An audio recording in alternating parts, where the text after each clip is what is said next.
1.5 million people forced out of their homes, families crammed into ships with no food, no water, thousands of bodies left floating in the Black Sea. And yet, almost no one talks about it. Why was this tragedy erased from history? The Caucasus, a mountainous region between the Black Sea and the Caspian Sea. A harsh, wild land, almost impossible to conquer. This is where the Circassians lived. A proud and resilient people, warriors, rooted in their land for centuries. But in the 19th century, everything changed. One empire had a different vision. The Russian Empire. And for them, the Caucasus wasn't a homeland, it was a territory to control. We need the Circassian lands, but we have no need of the Circassians themselves. And in the 19th century, from that moment, the campaign moved from words to conquest. Starting in the late 1700s, Russia began pushing into the region. Fortresses were built, villages attacked, land taken. But the Circassians resisted Homos for decades. So the strategy changed. The goal was no longer just conquest, it was terror. Villages burned. Colonel Grigory Zas became a symbol of fear. Entire regions were devastated for years. He burned civilians alive. He collected the severed heads of his victims, and he sent some of them to laboratories in Berlin to prove that Circassians were an inferior race. This war lasted nearly 100 years, but in 1864, everything collapsed.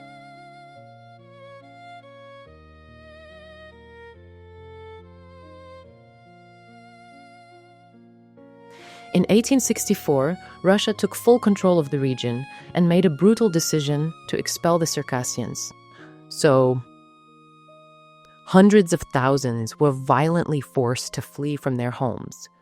They were gathered along the Black Sea coast and sent toward the Ottoman Empire. But the journey was deadly. Overcrowded ships, disease, starvation. Many died before even arriving. The Russian consul in Trabzon reported it himself. 240,000 deportees arrived. More than 19,000 were already dead on arrival. Average death rate? 200 people per day. Others died as soon as they reached the shore, as they collapsed, and died the moment their feet touched the sand. The Circassians even wrote a letter to Queen Victoria, begging for help. The answer? Silence. In total, up to 90 to 97% of the Circassian population was wiped out through death or displacement. Before this tragedy, around 4 million Circassians lived in the region. Their presence was almost erased. By 1890 census, the Russian census recorded only 150,000 Circassians left. Today, most of their descendants live far from their homeland in Turkey, the Middle East like Israel, and beyond, scattered across the world. And yet, this story remains largely unknown, not widely taught, rarely discussed. Russia has never recognized this genocide. Officially, they claim the Circassians left voluntarily, and the Circassian diaspora was so scattered that no unified voice could emerge to tell their story. And the question is, how can something this massive be erased?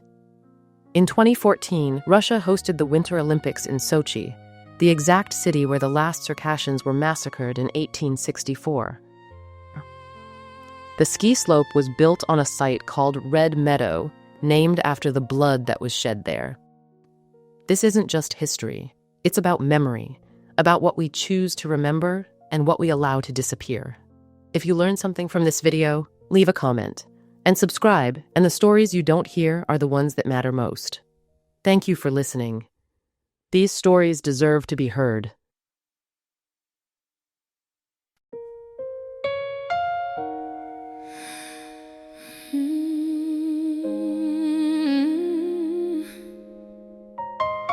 Carried by the way.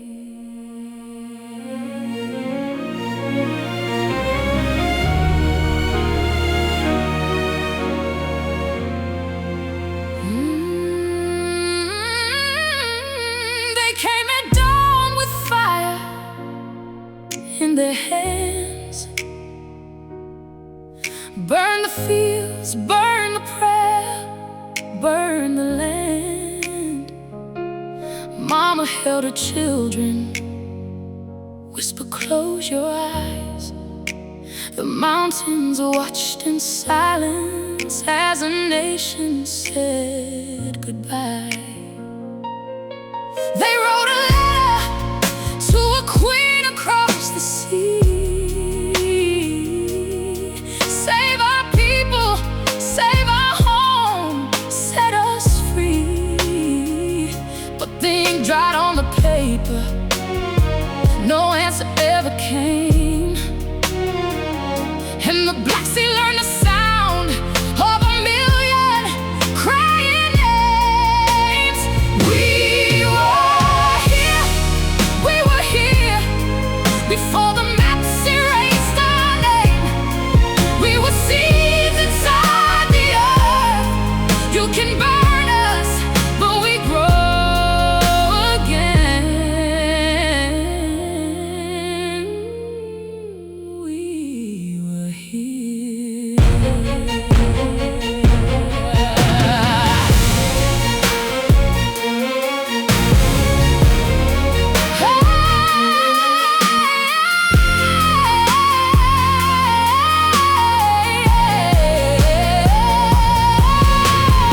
One man left, one tongue, one voice. He whispered his